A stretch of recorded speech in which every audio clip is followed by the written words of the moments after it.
If there is a consensus in modern clinical psychology, it is this: the foundations of moral character are built in the first years of life, not deterministically. There is no difficult childhood that guarantees a life of violence, just as there is no happy childhood that guarantees a life of goodness. But early experiences leave deep traces that condition everything that follows. The first mechanism is that of attachment. John Bowlby demonstrated that the type of bond a child develops with their primary caregiver in the first years of life, secure, anxious, avoidant, or disorganized, produces internal structures of emotional regulation that persist into adulthood. Disorganized attachment, produced by unpredictable, frightening, or abusive caregiving, is one of the most robust predictors of difficulties in interpersonal relationships, aggressive behavior, and future psychopathology. The second mechanism is that of social learning.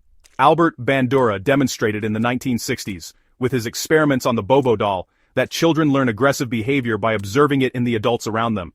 Not because they are programmed to do so, but because the human brain is built to learn through imitation. A child raised in an environment where violence is the primary tool for resolving conflicts learns that violence is normal, effective, and acceptable. The third mechanism, and perhaps the most powerful, is that of traumatic shame. Criminologist James Gilligan, who spent decades working with convicted murderers in American prisons, proposed a radical but convincing theory. At the root of almost every act of serious violence lies an intolerable experience of humiliation and shame. Not anger in a generic sense, but the specific shame of feeling invisible, irrelevant, despised, of being worth nothing. Violence, from this perspective, is not an excess of power.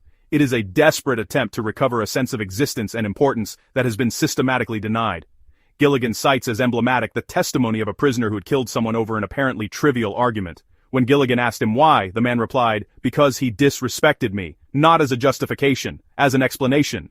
That disrespect had reactivated a shame so deep, so ancient, so intolerable, built on years of humiliations, abuse, and social invisibility, that violence had seemed the only available response.